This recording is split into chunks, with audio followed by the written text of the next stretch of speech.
Buenos días a todos y todas. Gracias por acompañarnos en este evento que realizamos desde CIPEC en el marco de la Semana de la Evaluación.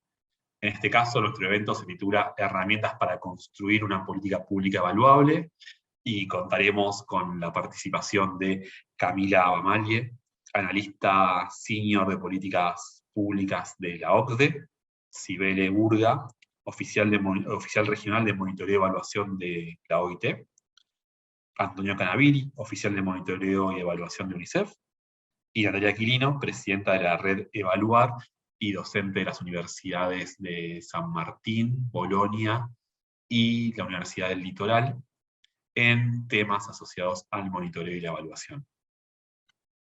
Comenzaremos por Camila Bamalie, de OCDE. Camila, muchas gracias. Bien, bueno, espero, a veces mi internet no es muy bueno, pero esperemos que hoy me sobreviva a la exposición. Bueno, entonces quisiera agradecerles primero a los organizadores y a todos por haberme invitado y haber invitado a la OCDE a participar en este panel.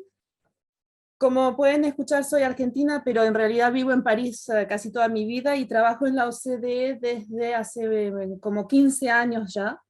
Y comparado por ahí con los otros expositores de hoy, yo tengo un perfil un poco más generalista. Trabajo en la división de presupuesto público de la OCDE, donde miramos varios aspectos del presupuesto y del gasto público, y monitoreo de evaluación es uno de estos aspectos también que miramos.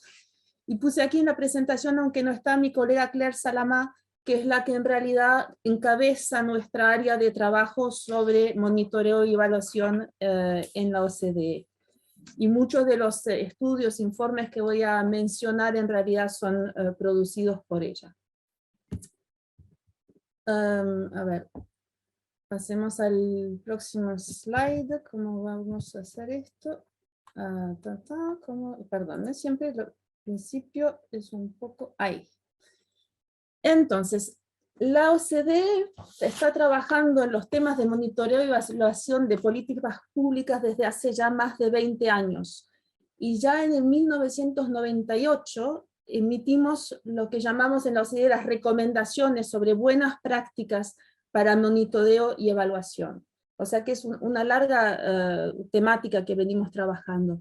Pero ahora estamos renovando y reabriendo este tema y revisando nuestras buenas prácticas, y acabamos de colectar información comparable sobre prácticas de monitoreo y evaluación en 42 países.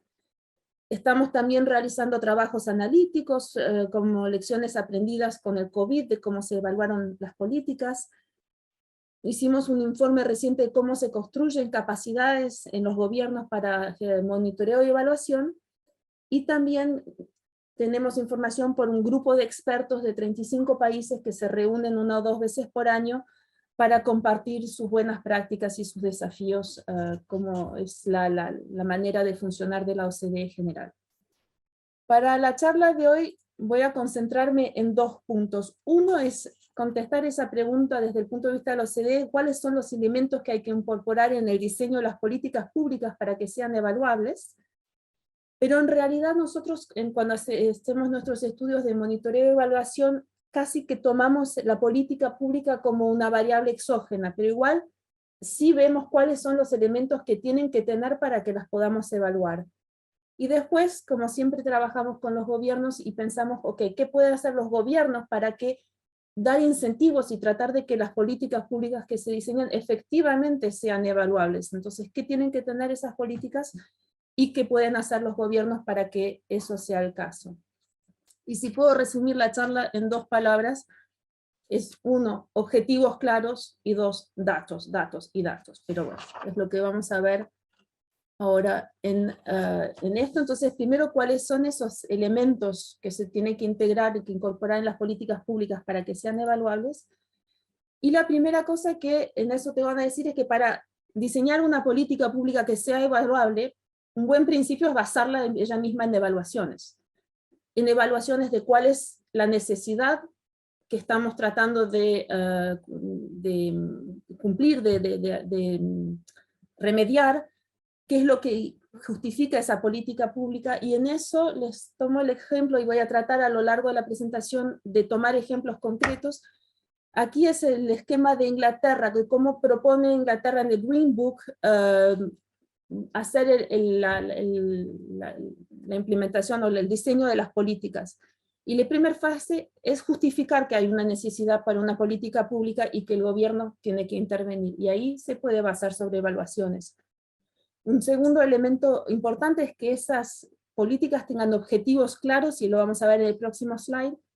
Proponer una lista de varios instrumentos posibles para llevar a cabo, lograr el objetivo, una larga lista, y en base a distintos tipos de evaluaciones, acortar la lista hacia una lista más corta, en función de la implementabilidad, del costo, de la disponibilidad de recursos, el tiempo que cada uno de los distintos instrumentos llevaría en desarrollarse, seleccionar una lista corta, identificar una opción preferida habiendo hecho en esa lista corta análisis de evaluación de impacto social, costo-beneficio, y también en el diseño de la política ya tener el diseño de cómo se va a evaluar y cómo se va a monitorear esa política. Y entonces eso, iba a decir algo, se me escapó, pero en todo caso esto es una manera de diseñar las políticas, y diciendo que eso es algo que se ve cada vez más en los países de la OCDE, ese énfasis en la evaluación ex ante. ¿Qué es lo que se quiere hacer? ¿Cuál es el problema? ¿Cuáles son las distintas alternativas? Inglaterra e Irlanda, por ejemplo, son dos países que le están poniendo mucho énfasis a esa evaluación ex ante. El segundo tema esencial para que una política pública sea evaluable es que tenga objetivos claramente identificados. Porque ¿cómo se puede evaluar una política que no sabes qué es lo que quería lograr? Es imposible. Y claro, aquí en un libro de texto los objetivos tienen que ser SMART, o sea, específicos, medibles, logrables, relevantes y acotados en el tiempo. Y ahí en el término de medibles, es otro tema sobre el que voy a volver, pero también ahí hay una cuestión de marco legal. Por ejemplo, en Francia hay algunos tipos de criterios que no se pueden, preguntas que no se pueden hacer. No se puede hacer, por ejemplo, cuando se hacen encuestas, en Francia está prohibido preguntar la religión, o el color de piel, o el tipo de etnia.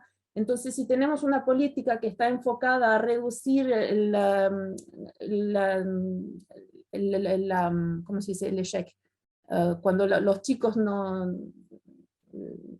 les va mal en la escuela en cierto tipo de poblaciones, pero que después no se pueden hacer encuestas teniendo en cuenta esa variable de la población, esa política va a ser muy difícil medir, y ahí vamos a ir después a ver que el marco jurídico y reglamentario tiene que estar también alineado para poder medir políticas y evaluarlas. Un instrumento muy útil para que las políticas sean evaluables es utilizar en su desarrollo la teoría del cambio y los modelos lógicos. Eso permite tener el contexto de la política, justificar cuáles acciones se llevan a cabo para lograr los objetivos, y también poner muy claramente las hipótesis subyacentes en el desarrollo del link entre el problema que se quiere resolver o el objetivo que se quiere llegar y los instrumentos de políticas que se desarrollan. Siempre hay hipótesis de cómo una variable afecta al otro, y tenerlas explicitadas permite, cuando después se va a evaluar la política, saber dónde estuvo el problema. ¿Fue que la hipótesis sobre la que se basó esa política era equivocada, o es una cuestión de otro problema de que el instrumento que se eligió no es el adecuado, o la gobernanza no es adecuada? Entonces, utilizar en el diseño de la política esas teorías del cambio y modelo lógico permiten luego identificar en la evaluación dónde fueron los puntos problemáticos.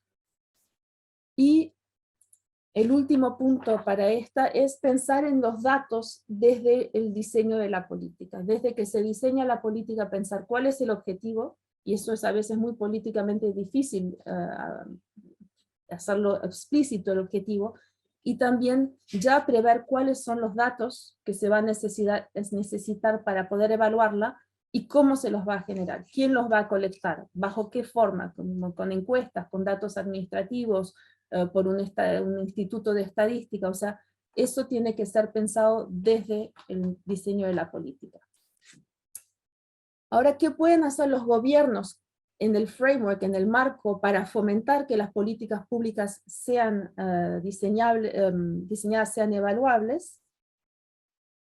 Primero, lo que vemos es que en muchos países de la OCDE existe un marco institucional para la evaluación de las políticas públicas. O sea que ya por diseño, por institucionalidad, se tienen que evaluar, y según los países con distinta frecuencia, en distintos ámbitos, distintos tipos de evaluaciones.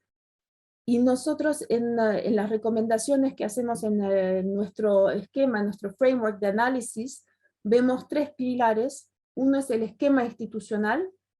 El otro punto importante es promover el uso de esas evaluaciones, porque no sirve de nada crear evaluaciones que después no sean utilizadas. Entonces, mucho de lo que hacemos en la OCDE es tratar de orientar las evaluaciones hacia los que las van a utilizar, sean el Parlamento, la prensa, institutos independientes, think tanks, pero siempre pensar quiénes van a ser los usuarios de las evaluaciones, y también políticas para promover la calidad de estas evaluaciones. Y aquí simplemente les muestro un pequeño slide para decir que en los países de la OCDE, las 2/3 partes de los países tienen algún tipo de marco institucional para monitoreo y evaluación. Y aquí les puse, pero no voy a leerlo ahora, el ejemplo de Japón, que tiene un plan básico de evaluación de políticas, donde cada ministerio debe decir cómo va a evaluar sus políticas cada 3 a 5 años. O sea, primer elemento que puede hacer el gobierno es tener ese marco institucional. El segundo es invertir en capacidades, tanto en los ministerios de línea, de ministerios sectoriales, como en los gobiernos subnacionales. Porque las evaluaciones, realizar evaluaciones, es una tarea muy técnica, que necesita cierto tipo de perfil, y no es fácil encontrarlo. No en todos los países hay una carrera en la administración pública que sea evaluador, y a veces es difícil contratar a gente con ese perfil dentro del pool de la gente que pasa el concurso para tener carreras en el servicio civil. Entonces ahí les mando el link al informe, pero algunas de las recomendaciones principales, por ejemplo, es identificar las necesidades, qué tipo de perfiles se necesitan, y hacerlo a la luz de qué capacidades tenemos. Entonces, identificar cuáles son las brechas de tipos de profesiones y de perfiles que habría que crear.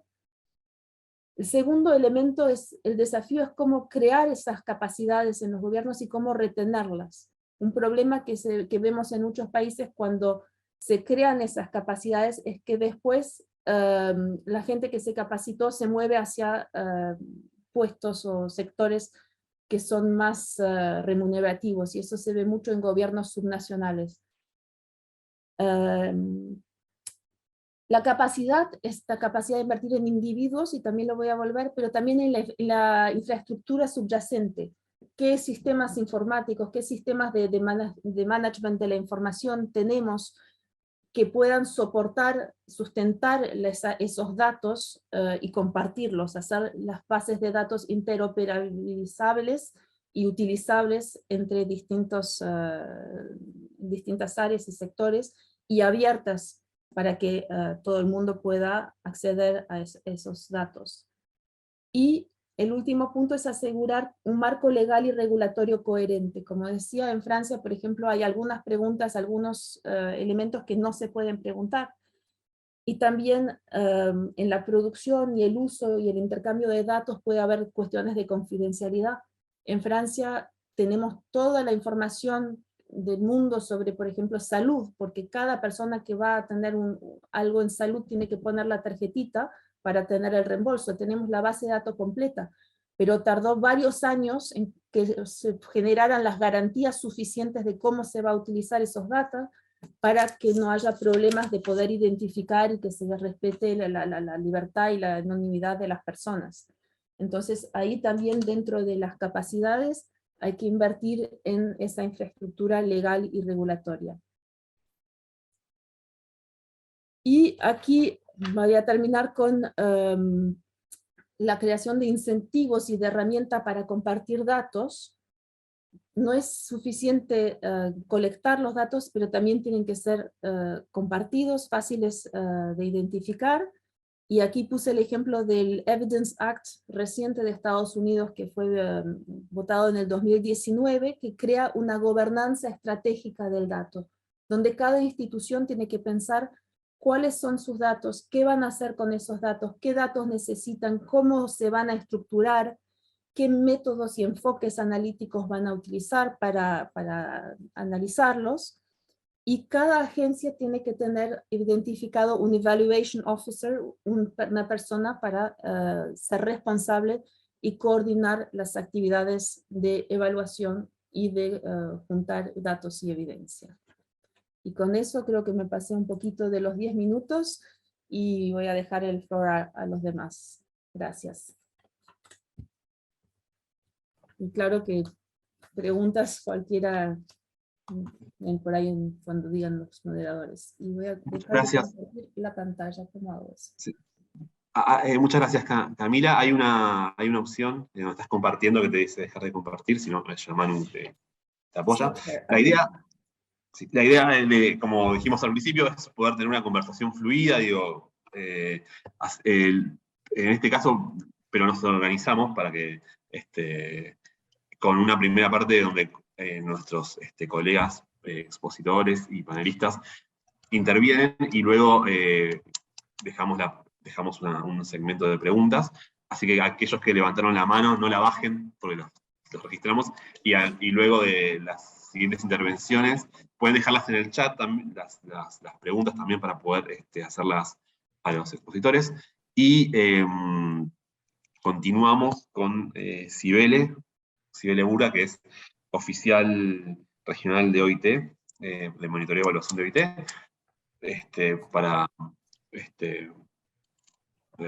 así que Cibele, si estás aquí, muchas gracias.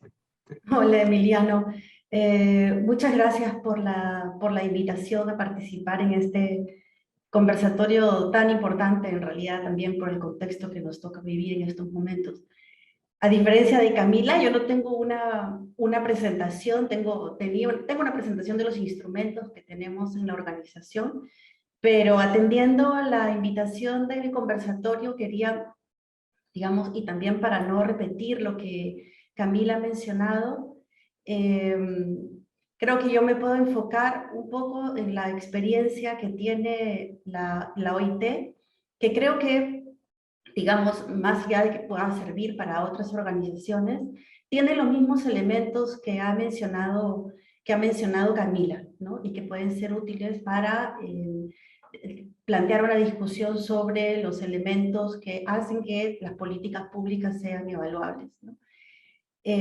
Bueno, yo trabajo en la OIT, soy la responsable regional del área de monitoreo y evaluación en los últimos años. Soy economista de formación y tengo estudios de maestría en economía también, economía aplicada. Y tengo una debilidad por el tema de la evaluación y creo que eso explica mucho la posición en la que me encuentro en la organización. Creo fervientemente en la importancia de, digamos, implementar todas las acciones que se realizan en las funciones que cada uno desempeña sobre la base de evidencias, ¿no? Y eso, pues, implica hacer un uso constante de los resultados de las evaluaciones. La OIT en los últimos años ha fortalecido su unidad de evaluación desde diferentes ángulos. Desde el ángulo de la independencia de su función, que creo que eso es fundamental para que uno pueda gestionar su trabajo con objetividad. Desde el lado de los instrumentos, ¿no? Y el marco normativo interno que lo soporta.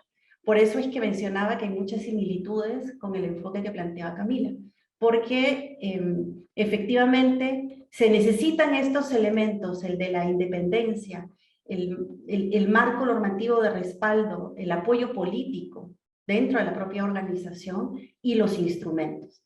Y nada de esto va a funcionar si es que no hay una demanda y un uso por los resultados de las evaluaciones. Ahora, el uso y la demanda no va a surgir sola, ¿no? Tiene que haber incentivos. Idealmente, esta figura de incentivos y sanciones, ¿no? El garrote y la zanahoria. Pero no siempre funciona así, son procesos más largos. Entonces, en la organización, en la OIT, digamos que tiene implementando su modelo de gestión basada en resultados desde hace más o menos unos 20 años, ¿no? El avance en la consolidación de este modelo de gestión basada en resultados ha sido progresivo.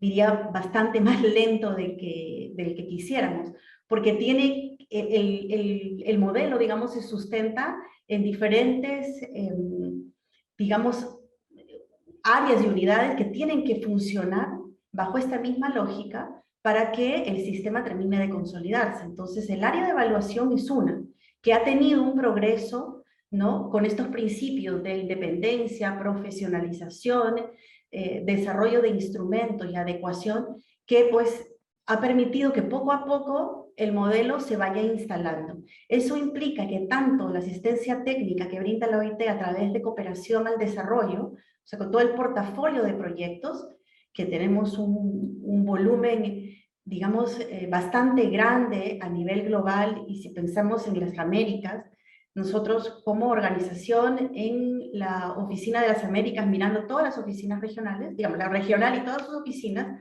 estamos hablando más o menos de que en los últimos 10 años hemos implementado alrededor de 600 proyectos, ¿no? Que es un volumen importante de recursos, además del número hay un importante volumen de recursos. Entonces, para, digamos, que esta gestión poco a poco vaya ganando eficiencia, desde la conceptualización del proyecto hasta su finalización, que viene ya acompañado de un proceso de evaluación, ¿no? Se ha intentado y siempre se ha buscado incrementar sus condiciones de evaluabilidad. Eso quiere decir que dentro de la organización, cuando un proyecto se aprueba, digamos, pasa por una etapa de valoración preliminar en la que el documento inicial en la que se le da vida a este proyecto, ¿no?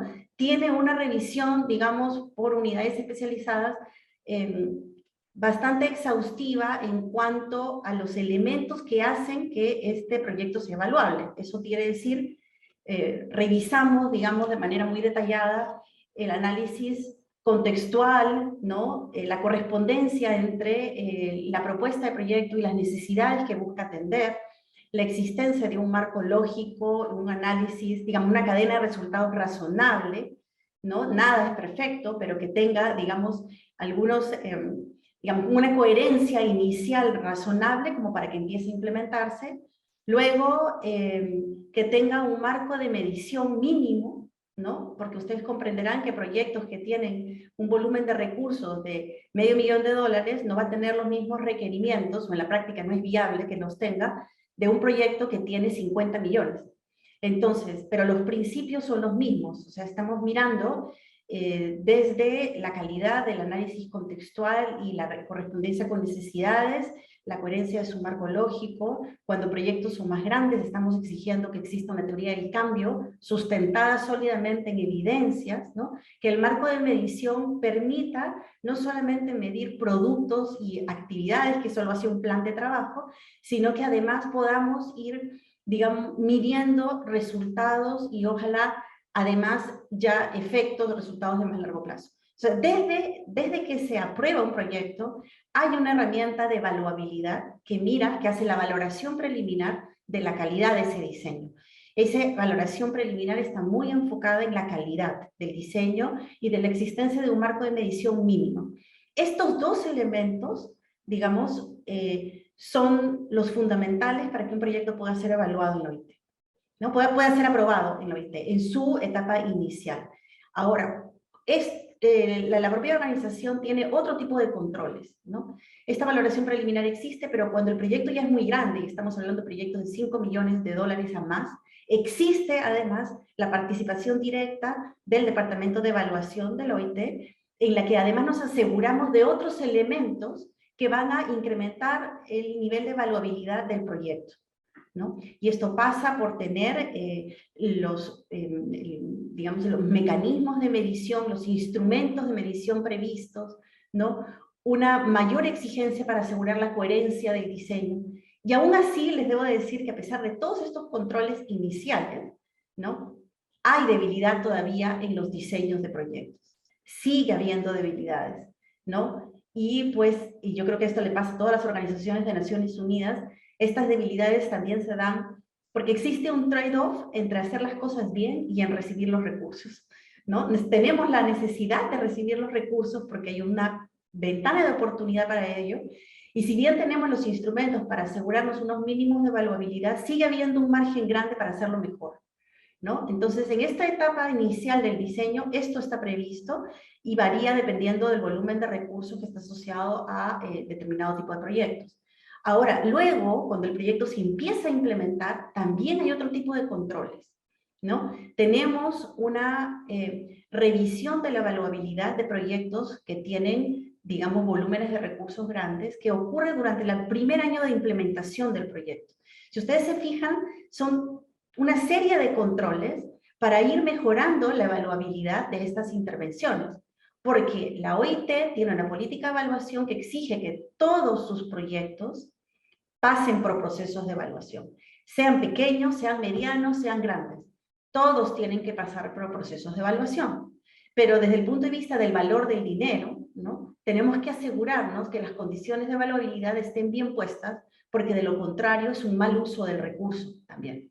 Entonces, hablamos de controles en la etapa de diseño, hablamos de controles durante el primer año de implementación, y luego viene ya el ejercicio de evaluación de medio término a un poco más allá de la mitad de la implementación de los proyectos.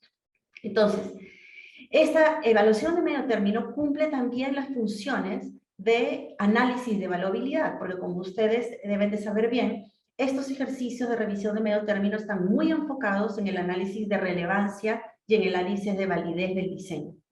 Todo lo que no se pudo resolver en estas etapas previas, pues tiene un momento y una oportunidad de ser atendidos durante la evaluación de medio término. Y en realidad, si pasamos a discutir del tipo de evaluaciones que realiza la OIT, pues nosotros somos una organización de naturaleza tripartita.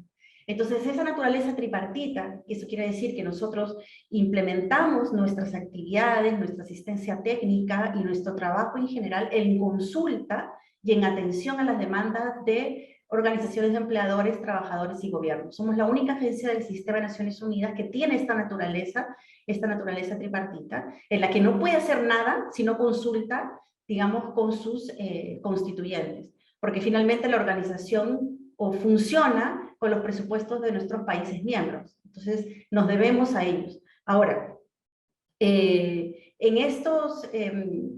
tienen, por supuesto, nuestro principal demandante o cliente interno son ellos, ¿no? Entonces, todos nuestros procesos también se ajustan a estas necesidades.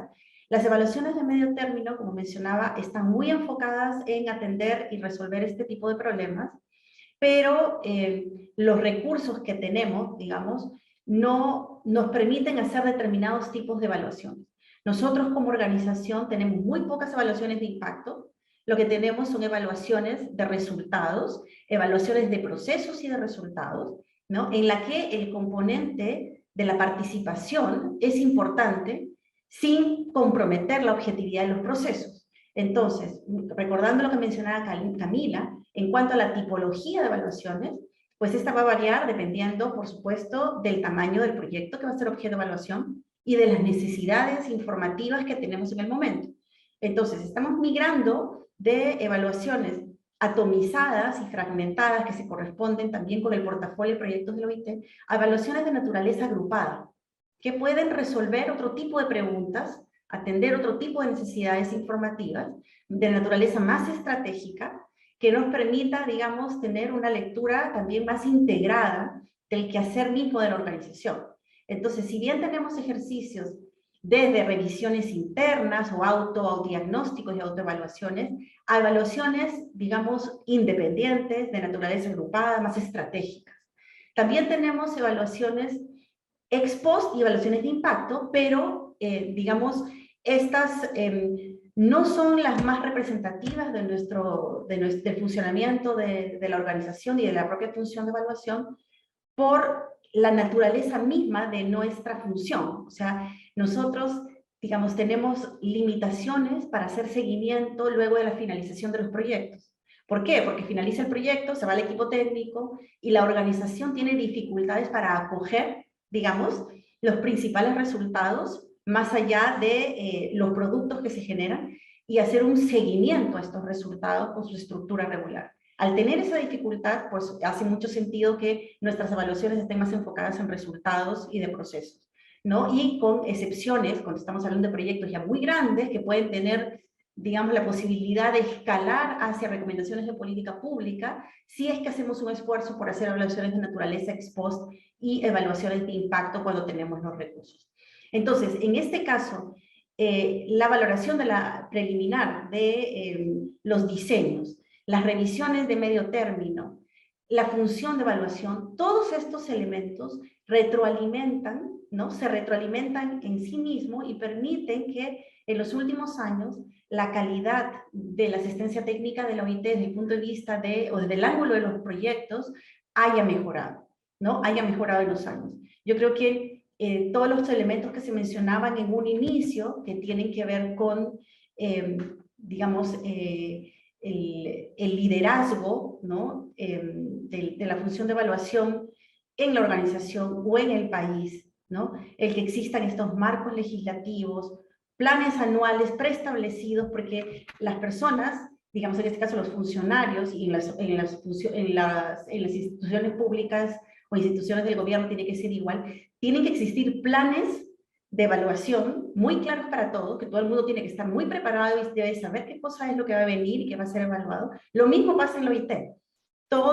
El staff regular de la OIT sabe perfectamente en qué momento viene el proceso de evaluación, en qué momento viene el proceso de revisión de medio término o del análisis de evaluabilidad. En fin, cuando existen planes de evaluación, es más fácil que todo el mundo participe y coopere. Y esto mismo se puede replicar para las instituciones públicas, ¿no? O sea, el liderazgo tiene que estar acompañado de planes y de presupuesto, que es un elemento que no mencionaba, que también asegura la evaluabilidad o contribuye con la evaluabilidad. No vamos a decir asegurar, pero sí contribuye.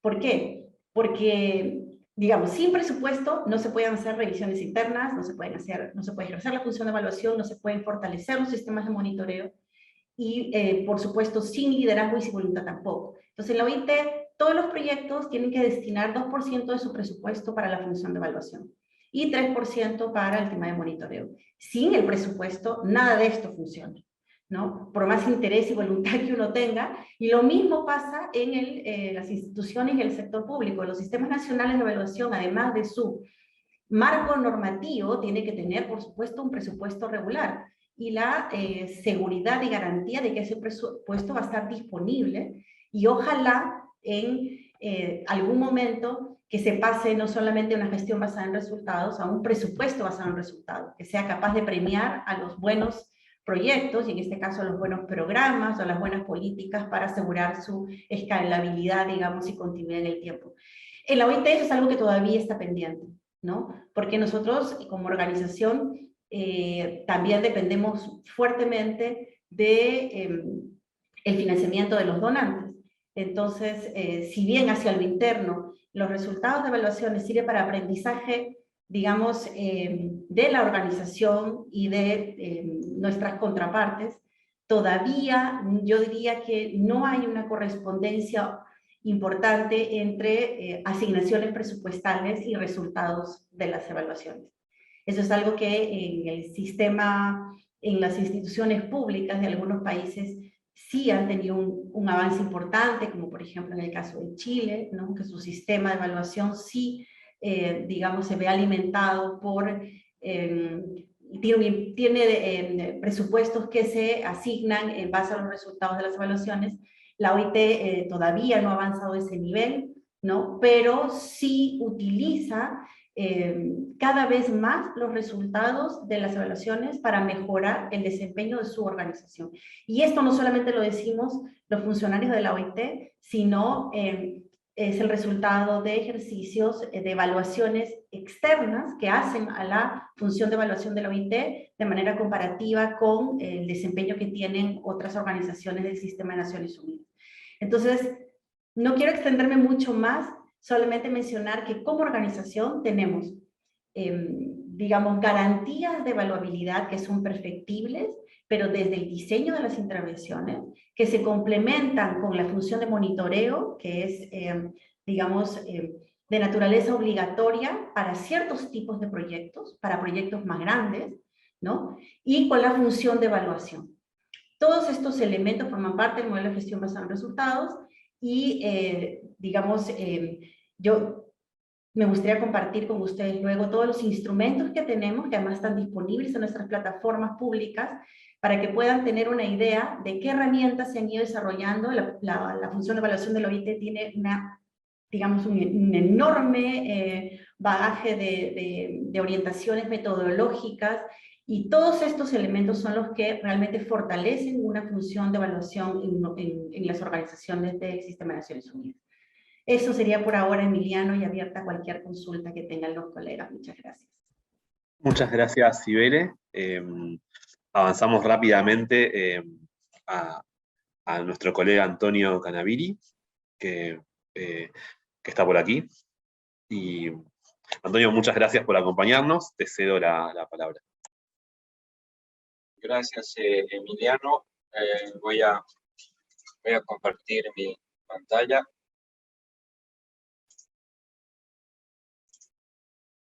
Ahí creo que se ve bien. Ahí va, perfecto. Gracias por la invitación, Emiliano. Voy a mencionar algunos elementos que eventualmente han sido ya comentados por Camila y por Ibel. Voy a comenzar hablando acerca de la información y eventualmente algo que desde UNICEF creemos que es importante, que está muy asociado a la planificación estratégica y a toda la gestión basada en resultados. Y hablando específicamente del diseño o la dinámica de un proceso de políticas públicas, existe siempre esta tensión entre la capacidad técnica y el proceso político al momento de hablar de un tailoring de política pública. Básicamente lo que ayudamos y tratamos de empujar desde UNICEF tiene que ver justamente con que el diseño de política pública pueda estar influenciado por la evidencia, eventualmente basado en la evidencia. Sin embargo, al momento de hablar de política pública, y tenemos varios ejemplos cuando desde UNICEF hemos apoyado al diseño de política, pero y eventualmente a la evaluación de la misma, la evidencia que hemos encontrado no es lo suficientemente buena para evaluarla. Y básicamente aquí me voy a centrar nuevamente en uno de los elementos claves, como mencionaba, de planificación estratégica basada en resultados, que tiene que ver con algunos de estos componentes. Por ejemplo, que los objetivos sean poco claros, que el diseño de la política pública no sea el idóneo. Existe una debilidad metodológica en términos de el recojo, el acopio de la información, que los reportes, el análisis estadístico de los datos tampoco sea el adecuado, que exista un uso selectivo de los datos, o que eventualmente las conclusiones y recomendaciones derivadas de una intervención, de una política pública, no sean las idóneas y que tengan algún tipo de sesgo. Entonces aquí uno al momento de enmarcarse o tratar de llevar a cabo un proceso evaluativo de una política pública, probablemente se puede encontrar con algunos elementos como información, datos, reportes, pero ojo que no todos esos elementos pueden ser de calidad, y que eventualmente la información que tengamos no nos lleve a un proceso evaluativo idóneo de calidad. Algunos elementos, estas dos que vienen, están basadas en una nota que tenemos tipo guía o lineamiento que hemos generado de UNICEF, muy centrado en la evaluabilidad de una intervención, de una política, de un programa, de un proyecto. Estos elementos tienen que ver, como ya lo había mencionado Camille y Sibel, con, por ejemplo, contar con una teoría de cambio. Y aquí creo que es un tema y es un elemento pivote fundamental, que si no tenemos una teoría de cambio bien formulada, que identifique problemas y privaciones a ser atendidos, identificando a los principales beneficiarios y asimismo identificando y detallando los resultados que se prevén alcanzar de manera suficiente, priorizando y verificando la contribución a prioridades nacionales, y aquí estoy hablando a planes nacionales de desarrollo, no es el caso de Argentina, pero otros países de la región cuentan con un marco normativo en términos de prioridades nacionales plasmados en planes nacionales de desarrollo económico y social. ¿Cómo hacemos para que efectivamente esas prioridades también se encuentran inmersas en el diseño de una política pública? ¿Qué abordajes se deberían considerar? Y aquí tenemos varios abordajes desde UNICEF, desde Naciones Unidas, que tienen que ver con el enfoque de equidad, la igualdad de género, el abordaje de los derechos humanos, la interculturalidad, que también son elementos que creemos que son muy relevantes. Los resultados estarán teniendo, como Camila mencionaba, serán SMART, tendrán estas características específicos, medibles, alcanzables, realísticos y en un horizonte de tiempo idóneo. La teoría del cambio, como ustedes saben, también tiene elementos de riesgos, identificación de riesgos, pero al mismo tiempo supuestos. Estos riesgos y estos supuestos están claramente identificados, se tienen estrategias para mitigar los mismos. Entonces, estos son algunos de los elementos en la teoría del cambio. Y también, como ya se había mencionado anteriormente, los sistemas, mecanismos de control, seguimiento, valoración, son importantes. Y aquí me voy a referir a la capacidad instalada en términos de esta generación de información y de datos como insumos para el diseño de política pública. Se cuenta con esta capacidad instalada dentro del gobierno. Existen líneas de base para seguimiento de indicadores y aquí en particular en UNICEF como que también nos falta esta línea de base, nos falta información, evidencia ex ante un diseño de una intervención, proyecto, programa, que también es recurrente en la mayoría de los proyectos e intervenciones del gobierno. ¿Qué tipos de marco de monitoreo tenemos? Estos marcos de monitoreo van a permitir desagregaciones que permitan verificar los efectos, impactos que estamos deseando al momento de hablar de un cambio en la situación y en la condición de los beneficiarios. Hacemos mucho énfasis también eso en UNICEF, que la teoría del cambio esté asociada a verificar los cambios en la situación y en la condición de los niños y adolescentes. Entonces, hacemos el horizonte siempre lo tenemos enmarcado en ese cambio hacia adelante. ¿Hay algún plan o estrategia para la falta de información? ¿Cuál puede ser esa estrategia o ese plan para la falta de información? Se cuenta con un costeo para verificar la pertinencia de implementar mecanismos de control. Entrando ya en la última parte, como mencionaba Sibel, estos presupuestos asociados o alineados a los resultados, ¿cómo es que podemos encaminarnos hacia un budgeting for results? Estamos tratando de trabajar desde UNICEF en esta línea de trabajo. ¿Cómo podemos mejorar la eficiencia de estas intervenciones? El best value for money, algo que también mencionó Sibel, se está contando con presupuesto para realizar los procesos valorativos y evaluativos. Eso también es importante de considerar. Y también un elemento importante es la demanda. ¿Existe una suficiente demanda para realizar las evaluaciones? Se cuenta con estos planes de costeo para evaluaciones. Se cuenta con un entorno dentro del gobierno para eventualmente tener esta mirada de resultados asociados a presupuestos. Entonces son elementos que también son importantes de considerar.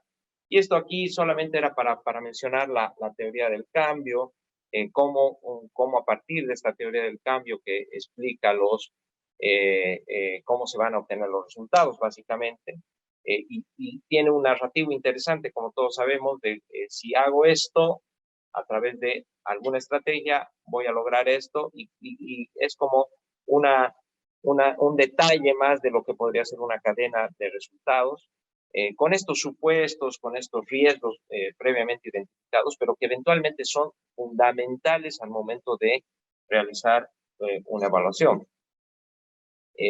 Aquí coloco un gráfico que nos sirve también desde UNICEF partiendo desde la izquierda, identificamos idealmente una privación que está sufriendo la niñez y adolescencia, identificamos o realizamos un análisis de causalidad, y a partir de ese análisis de causalidad tenemos un análisis que lo estamos desarrollando desde el 2013, muy asociado al enfoque de equidad, de alcanzar a los más excluidos, los más vulnerables, con diferentes dimensiones que tienen que ver con la oferta, con la demanda y con la calidad, y a partir de esta análisis de causalidad, priorización, análisis de determinantes, elaboramos una teoría de cambio, obviamente con todas estas intervenciones claves, los riesgos, los supuestos, las estrategias, las precondiciones para eventualmente verificar qué se necesita para lograr eventualmente un cambio deseado.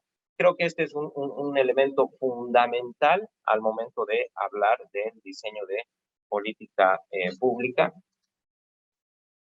Ya estoy concluyendo. Entonces, todo esto que les comentaba anteriormente está plasmado en una nota tipo guía, que tiene su foco en realizar valoraciones acerca de la evaluabilidad de una intervención. Y hay diferentes etapas, como bien sabemos, en las que podría entrar este abordaje al momento de realizar evaluabilidades de las intervenciones, o en este caso la política pública. Partiendo desde el diseño, haciendo un énfasis o un foco en la teoría del cambio, un análisis de lo que eventualmente fue escrito en términos teóricos o narrativos de lo que vendría a ser la intervención. Los resultados muy probablemente van a estar asociados a mejorar el diseño del proyecto, está la herramienta y quién debería conducirlo. Igualmente, esto está para las otras etapas que no me voy a detener, que están asociadas a la implementación de la política pública, pero también pueden ser otra etapa que esté asociada a la implementación temprana, pero también a mitad y a finalización de la implementación. Requerimientos, y con esto termino, creo que voy bien en el tiempo. Es necesario tener un entorno adecuado y eventualmente también contar con un compromiso y voluntad política para generar esta demanda de aplicar estos ejercicios de evaluabilidad.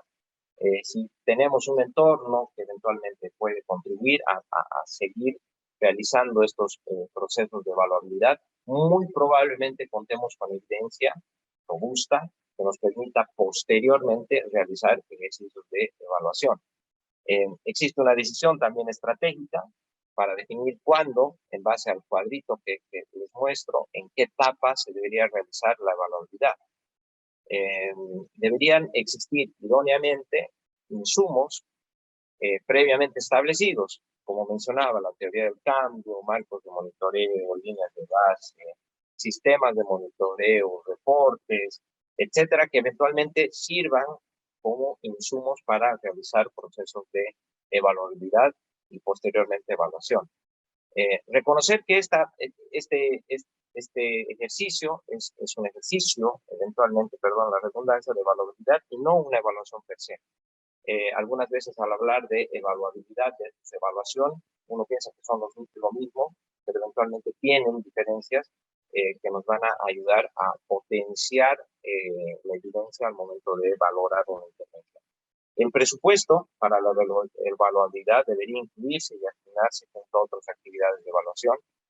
según un autor, Davids, debería generar o debería representar, mejor dicho, el 10% esta evaluabilidad de las intervenciones del total para una evaluación. Y finalmente, desde UNICEF siempre estamos promoviendo que no solamente se genere la evaluación, una vez que se ha generado la evaluabilidad, tenemos una evaluación y eventualmente terminamos con recomendaciones puntuales de la evaluación, hacemos seguimiento durante 3 meses o 4 meses acerca de las actividades para mejorar o ajustar las recomendaciones emergentes de un proceso de evaluación. Y ahí tiene que haber también esta voluntad del gobierno para enmarcarse también en ese proceso de follow-up de las evaluaciones. Ahí dejo algo de bibliografía. Está la nota, y después puedo compartir esto con Emiliano, está la nota esta que les compartía. Hay muchas herramientas disponibles desde Naciones Unidas, desde UNICEF, que tienen que ver con este abordaje de la evaluabilidad, que también puedo compartir con ustedes. Paro aquí. Muchas gracias.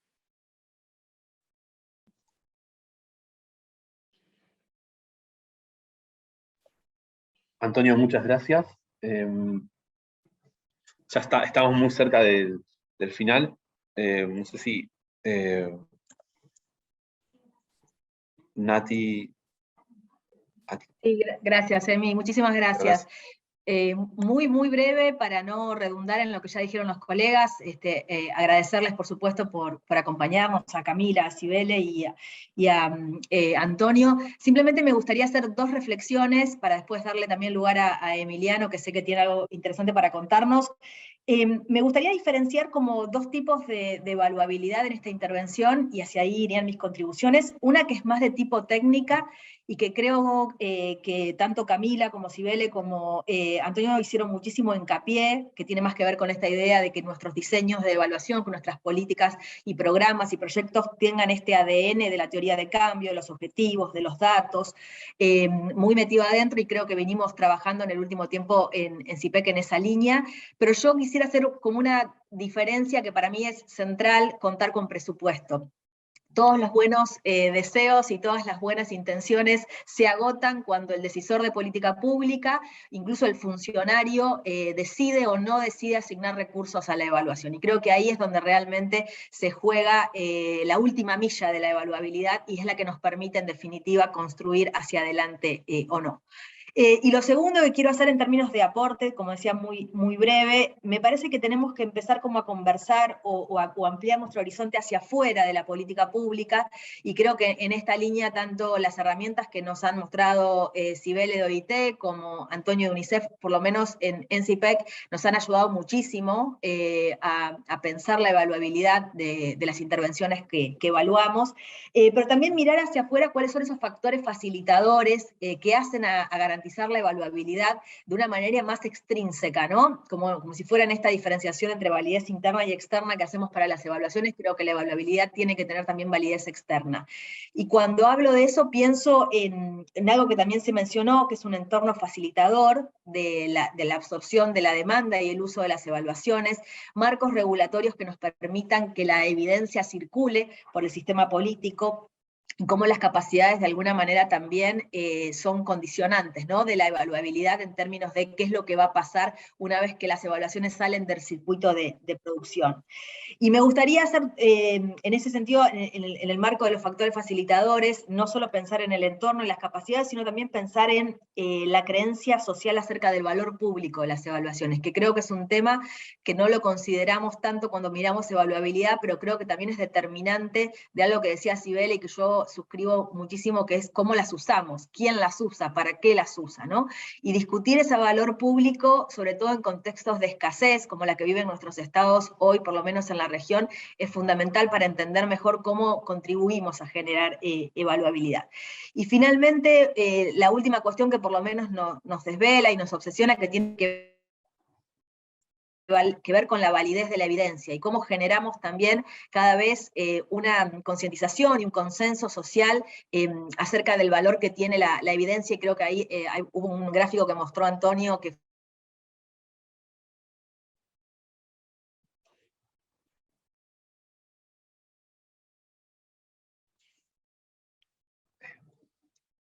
Nati. Hola, Claudio, estamos con un problema técnico.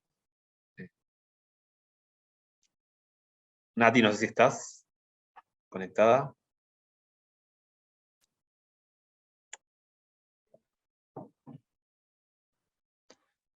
Bueno, creo que la tenemos sin audio. No, perdón, tenemos un problema técnico. Ahí está. Estamos con Manu tratando de resolverlo. En breve, si les parece, mientras recuperamos a Nati para que cierre su alocución, porque se cayó se acaba de caer su conexión a internet.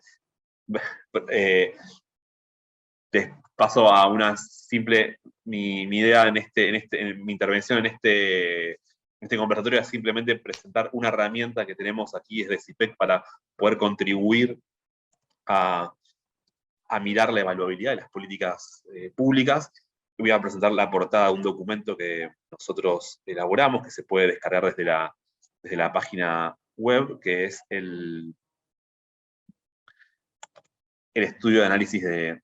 No, si ahora lo ven compartido, que es la evaluabilidad de los programas sociales. Es lo que nosotros estudiamos es, junto con los colegas, con Natalia Quirino, que recién estuvo conversando, Juan Manuel Escolari, Samantha Bonelli y María Lafer, miramos distintos programas sociales de Argentina, usamos la herramienta del derecho a acceso a la información pública para solicitar información de los programas con mayor presupuesto de los ministerios de Desarrollo Social, Educación, Trabajo, y de temáticas asociadas a la vivienda, a temas de salud, de acceso a la salud y demás. Y luego haber pedido los 10 programas sectoriales con mayor presupuesto, lo que hicimos fue analizarlos con una herramienta de evaluabilidad que mira, de alguna manera, distintas dimensiones de lo que puede tener, lo que puede hacer una política pública más evaluable. En esto se repite con lo que mencionaron los colegas anteriores, que tiene una dimensión de calidad del diseño y planificación de la intervención, calidad del sistema de monitoreo e información, calidad de la estrategia de evaluación y los recursos que se utilizan. Es decir, cuando decimos los recursos que se utilizan, es decir, la definición de un presupuesto y la dedicación de recursos humanos para realizar la evaluación. En ese sentido, nosotros lo que miramos son un promedio de 10 preguntas por cada una de estas dimensiones, y las hacemos revisando los documentos de cada una de las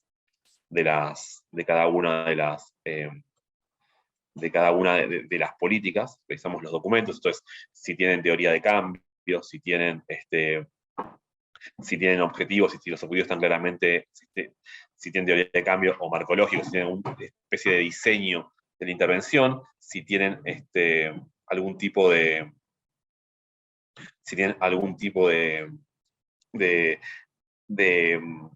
definición de indicadores, de metas e indicadores.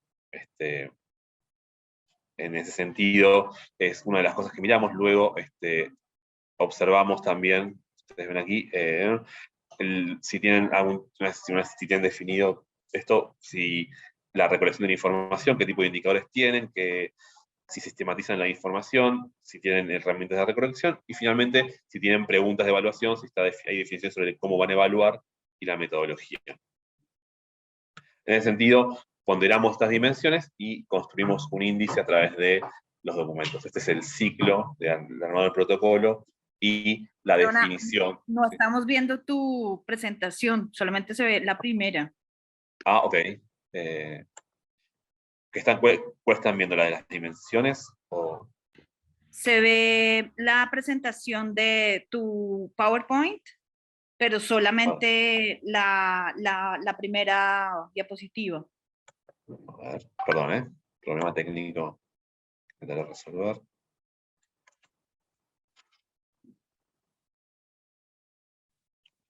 Como lo que tú ves en tu computador exclusivamente, pero no cada vez que cambias de diapositiva no se ve.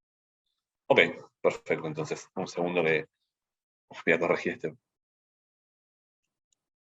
este problema. Y bueno, lo que les decía es, tiene distintas dimensiones.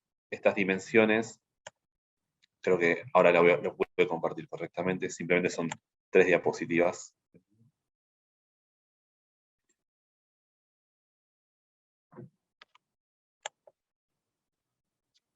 Ahora sí. Ahora sí, gracias.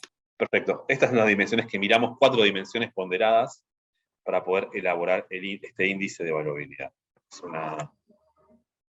Es simplemente esto, es decir, diseñamos el protocolo, hicimos pedidos de acceso a la información, relevamos información online, hacemos, los pedidos de información tienen un tiempo en donde, que llamamos acceso a la información pública, es, bueno, existe en muchos países, pero es una legislación que permite hacer, a través de un formulario online, pedirle a los gobiernos información sobre distintas políticas o planes o programas o lo que fuese.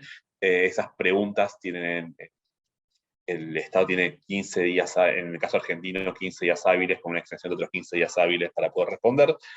Las preguntas, las respuestas no necesariamente implican procesamiento de datos, es decir, uno pregunta algo y la información llega tal cual la tiene el funcionario sin necesidad de procesar. Implica a veces un ida y vuelta con los funcionarios que quizá no entienden, no es, la pregunta que uno hace no es clara y requiere ciertas aclaraciones, por la redundancia. Nosotros usamos las preguntas para poder seleccionar los programas, revisamos la información, vimos cuántas preguntas estaban respondidas, revisamos hicimos una revisión cruzada de entre pares de los datos, y finalmente llegamos a este punto en donde clasificamos los resultados de los puntajes ponderados que veíamos en el slide de las dimensiones, en donde miramos, bueno, cuántos programas tenían una calificación por debajo del 40%, es decir, que entendíamos que tenían una evaluabilidad baja, media entre el 41 y el 70, y finalmente más del 71, 60, o sea, más del 70, a partir del 71, cuáles eran los programas que tenían mayor evaluabilidad, perdón. Entonces, como ustedes ven, para el caso argentino, por lo menos en 2019, que es donde se hizo este estudio, la evaluabilidad de los programas sociales era baja en su mayoría, el 71% tenía dificultades en algunas serias en el diseño para poder ser evaluables. Esto un poco también nos da las caras de después cuántas evaluaciones encontramos de nuestras políticas sociales, por lo menos las que están diseñadas hasta 2019, que es cuando se hace este estudio. Simplemente lo que pretendemos con algunas aclaraciones sobre este punto es que la mayoría de los estudios de los programas que analizamos, la mayoría tienen una evaluación baja, la mayoría tienen, si los clasificáramos hicimos el ejercicio de clasificarlos por fuente de financiamiento, la mayoría de los que tienen evaluabilidad baja tienen fuente de financiamiento nacional, los que tienen evaluabilidad media o media alta, los que mejor rankean son los que tienen financiamiento internacional, porque en las condicionalidades del préstamo también aparece la condición de que por lo menos hay, desde el formulario de diseño hasta las condicionalidades, exigen la evaluación, por lo cual son programas que tienden a ser más evaluables. No altamente evaluables, pero sí más evaluables que los que están quizás financiados por eso, lo que tienden a tener menos evaluabilidad. Esto nos lleva siempre a pensar en, bueno, la necesidad de que una agenda de evaluación tenga un fuerte sesgo también a tratar de trabajar el diseño de las políticas públicas. Es decir, debemos empezar a pensar en mejorar la evaluación, no solo desde las metodologías, no solo desde las herramientas de recolección de datos y demás, sino desde la planificación de las políticas, porque ahí encontramos grandes problemas para poder para poder luego generar conocimiento sobre ellas. Creo que ahí tenemos un gran déficit en el cual debemos tratar de producir conocimientos, generar capacidades Esto es, nosotros hicimos el ejercicio a nivel nacional, entendemos que a nivel subnacional es un poco más complejo porque no todas las provincias tienen de acceso a información pública, y por otro lado, no toda la información sobre el diseño de una política pública está disponible online, por lo cual también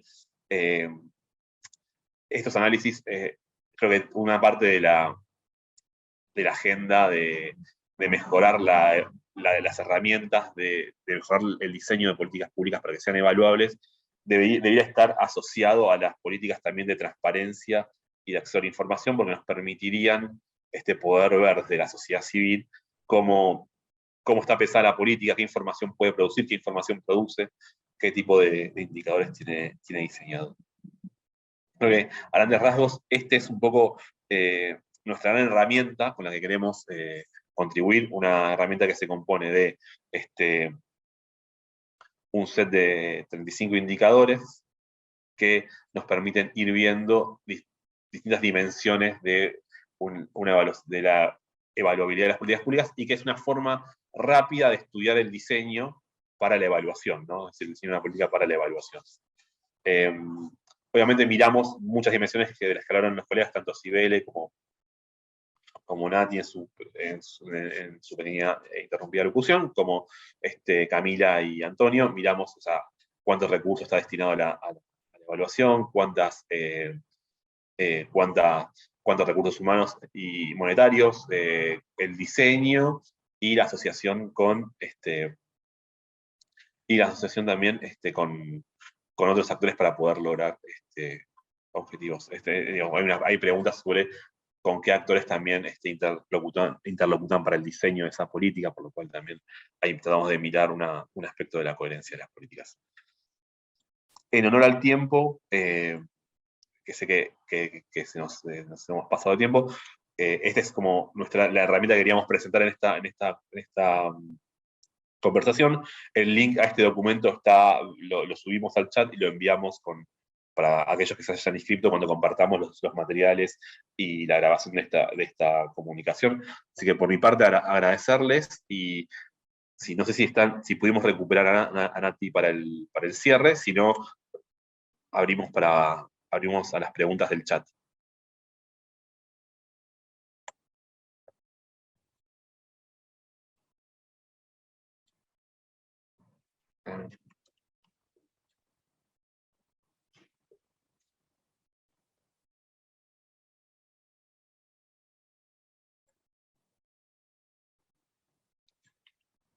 Bien, la primera pregunta, que es para todos los expositores de Laura: entendiendo que los estados-gobiernos tienen niveles distintos de madurez, el uso, generación y tratamiento de datos para las evaluaciones y las políticas públicas, ¿han observado experiencias de self-service, es decir, generación y fortalecimiento de capacidades en los distintos ministerios y áreas de gobierno? Esa es la primera pregunta. La segunda pregunta es no sé si quieren que les parece que las leo todas y luego las respondemos. Una pregunta para Camila es si las experiencias que están sistematizando incluyen a ciudades, y dos, si en Europa existen mecanismos donde el beneficiario o ciudadana pueda autorizar al Estado al uso de sus datos personales y a datos sensibles. También para Camila, para todos los expositores, sobre si conocen modelos de legislación y evaluación de políticas públicas para gobiernos nacionales. Entonces, si quieren, aquí corto, si quieren contestar una de las preguntas. Luego sigo con el resto. Si querés, yo puedo ir contestando a algunas de las preguntas generales y las que estaban Sí. más específicas para mí. Sí, perfecto. Sobre la primera pregunta, si las experiencias que sistematiza la OCDE incluye a ciudades, no. En este estudio, nuestros oficiales y las entidades a las que enviamos las preguntas son los gobiernos nacionales. Sin embargo, sí tenemos también proyectos y intervenimos en gobiernos subnacionales, por ahí no a nivel de ciudades, pero sí hicimos, por ejemplo, un estudio para Castilla y León, una comunidad autónoma en España, y utilizamos como benchmark en España a Cataluña, que tiene un marco para la evaluación de políticas públicas bastante desarrollado y casi en algunos elementos más desarrollados que el del gobierno central. Entonces, es un tema que miramos, lo que escribimos es relevante para gobiernos subnacionales, pero en nuestros cuestionarios solamente nos enfocamos sobre los gobiernos nacionales. Si existen marcos legislativos para gobiernos nacionales que sean interesantes, ahí siempre el tema es muy difícil porque hay tanta diversidad entre países, en niveles de descentralización, en la autonomía de los gobiernos subnacionales, en la capacidad del gobierno central de decirle a los gobiernos subnacionales tienen que utilizar este marco, o en la total autonomía de cada uno de ellos de desarrollar su propia institucionalidad, que es muy difícil tener una conclusión general. Pero sobre este tema, muchos de los elementos que son valables para los gobiernos centrales también lo son para los gobiernos subnacionales. Sobre el segundo tema es que si existen mecanismos en Europa para donde los beneficiarios pueden autorizar al Estado al uso de sus datos, sí, existe un mecanismo muy fuerte desde el 2018 en Europa, que es la RGDP, el Reglamento General sobre la Protección de Datos en toda Europa, que tiene 3 pilares esenciales. El primero es que cada persona tiene derecho a acceder a sus datos y a saber qué institución tiene datos sobre la persona, y entender cuál va a ser el uso de la institución sobre esos datos. Entonces, a cada vez que van a colectar datos aparece una pantalla y hay que quedar que sí, ok, estoy de acuerdo. Bueno, es un poco hipócrita porque hay que estar de acuerdo, pero bueno, por lo menos hacen la pregunta. El segundo tema es el derecho al olvido. Un ciudadano puede pedir que se borren todos los datos digitales que existen sobre esa persona y que las computadoras se olviden de nosotros, y las bases de datos no se olviden de nosotros. Y el tercer elemento es que los ciudadanos tienen que dar una autorización para el uso de sus datos. Y saber, bueno, como el primero, hay que saber qué van a hacer con los datos y hay que autorizarlo directamente. O sea, eso es para responder a esa pregunta. En términos de self-service para la creación de capacidades, no sé bien si respondo, pero una cosa que funciona y que vemos en muchos países y que veo también en Argentina, es la creación de redes de evaluadores, más o menos formales, más o menos estructuradas y con más o menos intervención del gobierno o de la profesión misma, pero esas redes que se van también intercambiando prácticas y haciendo sus intercambios de información y de buenas prácticas, son como un poco esa manera informal de crear las capacidades.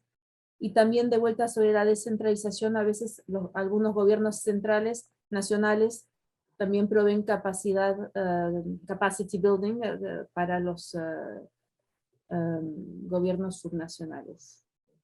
Y me gustó mucho la pregunta sobre los criterios para definir que un dato sea de calidad, pero lamentablemente no tengo aquí así una respuesta a esa pregunta, pero sí la voy a pensar y se la voy a dar a mi colega a ver si es algo que estamos pensando, cómo evaluar la calidad de los datos.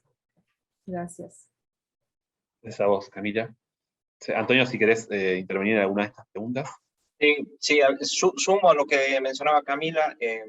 Recientemente en Naciones Unidas se hizo una evaluación acerca del desarrollo de capacidades en evaluación, basado básicamente en el apoyo que Naciones Unidas brinda a los gobiernos. Y ahí surgieron recomendaciones que están muy asociadas a, por ejemplo, fortalecer porque todavía vemos que hay bastante espacio para seguir fortaleciendo las capacidades a nivel nacional, pero también a nivel subnacional. Entonces, una de las recomendaciones tiene que ver con, en la medida que se vayan generando evaluaciones desde Naciones Unidas, que las mismas tengan un componente específico para favorecer el fortalecimiento de capacidades. La segunda recomendación tiene que ver con mantener o construir este entorno favorable, tanto institucional, pero también individual, en términos de la capacidad para evaluar. Y la última está muy asociada también a lo que conversábamos en las exposiciones. Tiempo, recursos, presupuestos. Una efectiva asignación a esos elementos va a favorecer lo anterior que tenía que ver con el entorno favorable. Hay todavía una debilidad en la región, se podría decir, en términos de las capacidades en evaluación, pese que hay una oferta, por ejemplo, en Argentina hay oferta asociada a evaluación. Todavía en la región no se tiene suficiente oferta formativa, académica en evaluación. Entonces, creo que un espacio está asociado a esta oferta. Otro espacio está asociado a lo que mencionaba Camila, como las redes de evaluación, pero que también hay otro similar, que son estas organizaciones voluntarias de evaluadores. Creo que también ahí existe un espacio interesante para empezar a formar evaluadores y eventualmente que la función de evaluación se fortalezca. Aprovecho ya que estoy con el micrófono para el dato de calidad, y sí es una muy buena pregunta. Eventualmente hay algunos criterios que están asociados a la calidad, que por ejemplo sea replicable, una vez de que uno estima un dato, que el dato siga siendo consistente, que sea replicable, que sea preciso en las estimaciones, pero sobre todo que refleje la realidad. Entonces, y ahí hay varias concepciones de lo que es la realidad, pero esos criterios son, creo, elementos fundamentales, pero pongo un criterio más que tiene que ver, que es más un abordaje metodológico con la triangulación de la información.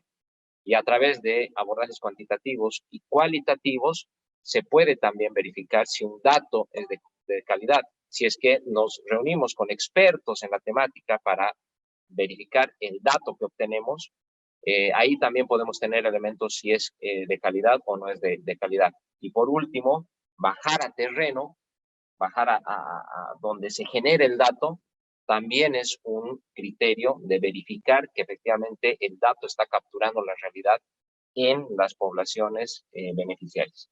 Con eso termino. Gracias, Emiliano. Gracias. Viendo que ya estamos cerca de las 12:30, me quedan dos o tres preguntas más que las hago en breve, pero quiero sí aclarar que compartiremos los materiales de esta conversación, los compartiremos vía mail a los que si se inscribieron. Si no se inscribieron y están participando, escríbanle al mail de mbilardo@cipec.org para que lo podamos tener en el mailing de distribución, y le enviaremos el link para revivir esta conversación de YouTube y los materiales que acá se compartieron. Por otro lado, dicho este aviso parroquial, una pregunta que agregamos luego de la del dato riguroso es qué consecuencias puede tener un análisis de evaluabilidad que no sea muy favorable. ¿Puede llegar a discontinuarse una política? ¿Conocen casos? Luego hay una pregunta para mí que es decir, si sobre el estudio de evaluabilidad, si lo hicimos exclusivamente desde información pública o brindada desde funcionarios públicos, a partir de este estudio se procederán a buscar financiación para la evaluación de algunos programas sociales. La respuesta es que lo hicimos a partir de los datos de evaluación de acceso a la información, y no, era simplemente conocer el estado, el grado de evaluabilidad de los programas sociales en ese momento puntual. No buscamos financiación para generar evaluaciones. Después de ese estudio, no fue la idea fue conocer ese diagnóstico puntual. Luego, dos preguntas más, una sobre sindicatos. Si bien creo que se tenían que retirar, pero esta una es si los sindicatos, qué tan cercanos son a generar política pública como actor político. Eso, y la última pregunta, si existen evaluaciones realizadas por algún organismo que se enfoque en la infraestructura edilicia de poblaciones vulnerables. Así que cedo la palabra.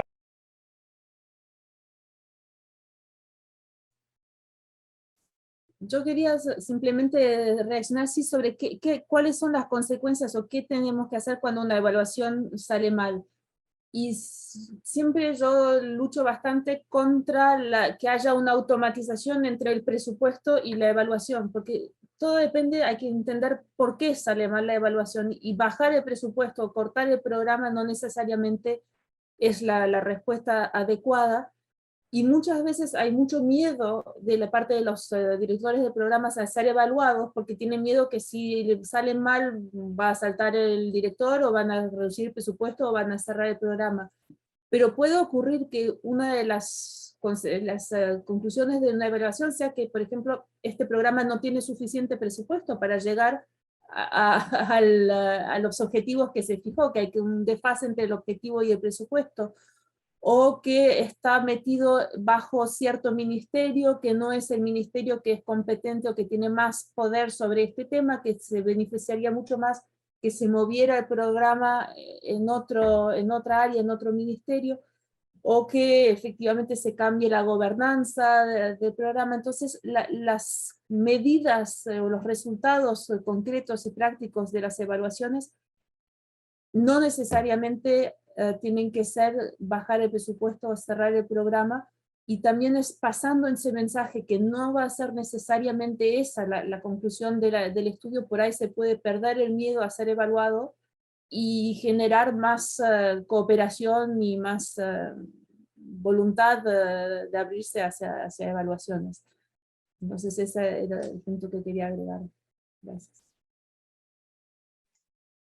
Sumo un par de cuestiones cortitas. Sí hemos encontrado en UNICEF, luego de hacer una evaluabilidad para una posible evaluación de una intervención, que no contaba con los elementos necesarios para ser evaluable posteriormente. No cortamos la iniciativa, definitivamente no, pero sí nos ayudó a reflexionar internamente sobre todo lo que comenté: una adecuada planificación estratégica, un análisis de causalidad, una priorización de vida, una identificación de las obligaciones principales que afectan a la niñez y adolescencia, y a partir de eso tener un ejercicio un poco más robusto y más significativo alrededor de la generación de un proyecto o un programa en particular. Entonces hemos empezado a caminar hacia esos lados, pero sigue siendo un desafío, porque en UNICEF, y les ha debido pasar a varios colegas de otras agencias de Naciones Unidas, el gobierno viene con alguna demanda muy puntual, urgente, para atender a poblaciones vulnerables, y UNICEF genera una intervención particular, pero al momento de generar la intervención particular, muy probablemente nos olvidemos de estos elementos que son importantes, como por ejemplo tener un presupuesto asociado a una evaluabilidad ex ante la evaluación en sí del proyecto, del programa. Entonces, sí siguen siendo retos.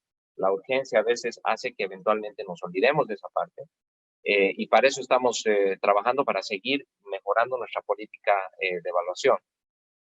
Sobre la pregunta de las evaluaciones sobre infraestructuras edilicias, la verdad que no conozco. Sí entiendo que en la organización de servicios de proyecto, UNOPS, por sus siglas en inglés, sí, UNOPS tiene una unidad de evaluación y ellos trabajan bastante con temas de infraestructura y provisión de servicios en comunidades vulnerables, y ahí entiendo que también tienen un portafolio interesante para investigar el tema de edificaciones e infraestructuras. Y finalmente, sí, como decía Emiliano, vamos a compartir las presentaciones. Yo comparto con Emiliano para que puedan revisar los links que tenía ahí en la presentación. Claro. Perfecto. Bueno, yo simplemente, si bien se tuvo que retirar. Emiliano, perdona, perdón. sí, perdón, estaba a punto, tengo que efectivamente retirarme, pero aprovecho para, antes de hacerlo, hacer un par de comentarios en vista también de las reflexiones finales que han hecho Camila y Antonio en cuanto al tema de presupuesto. A ver, yo creo que fortalecer la cultura de evaluación pasa por muchas tareas, por un fuerte liderazgo, ya sea de la institución gubernamental que esté a cargo, ya sea de la Organización de Naciones Unidas que corresponda, el nivel directivo, o sea, pasa por liderazgo. Pero para consolidar la función de evaluación también se tiene que, digamos, demostrar que es capaz de ser útil para tomar decisiones difíciles. Entonces, eso no significa amedrentar, eso no significa procesos de auditoría, pero significa que cuando hay algo que el entorno, digamos, nos dice que no va a dar resultados, hay que o cambiarlo o y cambiar, digamos, la línea estratégica de intervención o mejorarlo desde sus bases. Entonces, yo creo que la credibilidad también es un atributo fundamental de la función de evaluación, porque para generar cultura de evaluación tenemos que ser capaces de demostrar resultados, ¿no? Y eso pasa de verdad que por la toma de decisiones difíciles. Cuando un ejercicio de evaluabilidad muestra que hay, desde la etapa de diseño, digamos, que no alcanzan los mínimos de evaluabilidad, pues es necesario, en el caso de la OIT, por ejemplo, que el nivel directivo intervenga y se tomen, digamos, las medidas necesarias en ese momento para hacer los ajustes al diseño de la intervención. Entonces, el análisis de evaluabilidad en la etapa inicial de la intervención sirve para eso, sirve para mejorar, ya sea para incorporar supuestos que quedaron fuera, ¿no? Un mejor análisis de los riesgos, lo que corresponda, ¿no? Generar el marco de medición. Hay una serie de decisiones que se tienen que tomar muchas veces al inicio y preparar el proyecto, no solamente para que sea evaluable, o una política, no solo para que sea evaluable, sino para que haya mayores garantías de conseguir resultados, ¿no? Entonces sí creo que a veces la evaluación como parte de la cultura, de la intencionalidad de generar cultura evaluativa, necesita, digamos, ser utilizada para tomar a veces decisiones que son difíciles, pero no significa, nuevamente, digamos, amedrentar, auditoría o sanción. Si se quedaron con esa interpretación, quisiera corregirla porque esa no es la idea, ¿no? Sino que se necesita para la toma de decisiones a veces, digamos, para tomar decisiones es útil y a veces pues no necesariamente son las que uno quiere, ¿no? Ahora, hubo una pregunta también, bueno, en cuanto a la calidad de la información, eso ya lo comentaron, Emiliano, creo que la verificación de las fuentes de información, ¿no? O sea, la fuente de verificación de un dato es fundamental para también tener una idea clara de la calidad del mismo, ¿no? Y por eso es que los sistemas de monitoreo, digamos, tienen exigencias en cuanto a la calidad de sus indicadores, que tienen que cumplir ciertos atributos, que ya lo mencionó Antonio.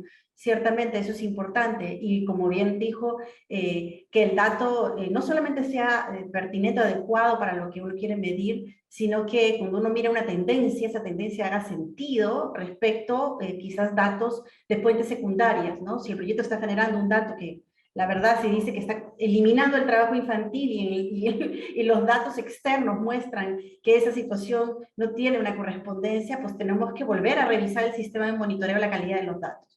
Entonces eso es fundamental. Y la última pregunta que tiene que ver con el tema de los sindicatos. Bueno, como yo mencioné, en el caso de la OIT es uno de nuestros constituyentes y es un actor protagónico en las políticas públicas sin duda, y por eso, digamos, uno de nuestros mandatos más importantes es el desarrollo de capacidades. El desarrollo de capacidades para que justamente este actor sea el actor protagónico que debe ser, ¿no? Entonces, parte de la línea de trabajo de la OIT que tiene que ver con fortalecimiento en capacidades de negociación, en manejo de información, en la presentación de pliegos, esto la colega que ve temas sindicatos lo va a entender muy bien, ¿no? Pasa por justamente el supuesto de que es un actor protagónico en las políticas públicas. Entonces, no sé si eso responde a la inquietud que tenía, pero la respuesta es sí, ¿no? O sea, sí puede incidir y por eso nuestra línea de trabajo busca también el fortalecimiento de sus propias capacidades. Muchas gracias, Emiliano, me despido con todos, muchas gracias a todos por sus preguntas y el interés, y yo también compartí ya la presentación que tenía en el chat y te la envío también a ti, Emiliano, luego. Muy buen día para todos, adiós. Adiós, muchas gracias, Cibele. Bueno, agradecerles a todos los expositores. Aquí veo a colegas con los que hemos llevado adelante muchas reuniones y trabajos en conjunto, así que agradecerles a todos los que han participado, agradecerles a Camila, bueno, Cibele que acaba de partir, Natalia, Antonio, por sumarse aquí, estar esta hora y media extensa. Esta fue nuestra conversación sobre la Semana de la Evaluación. Simplemente agregar un aviso parroquial más. Entre los materiales que les vamos a enviar, también les vamos a enviar nuestro banco de evaluaciones, donde van a encontrar algunas evaluaciones que hemos realizado sobre obras de infraestructura en el norte de la provincia de Santa Fe, en el norte grande argentino, y es también nuestra evaluación de impacto sobre el proceso de reasentamiento del barrio 31, donde son obras de infraestructura en territorios donde habita población vulnerable, por lo cual puede ayudar a la última pregunta sobre ese tema. Por mi parte, de nuevo, agradecerles en nombre de la institución, y quedamos, esta conversación la continuamos por otros medios, a través del correo y el intercambio de materiales, y de nuevo agradecerles mucho, y quedamos en contacto. Muchas gracias a todos y todas.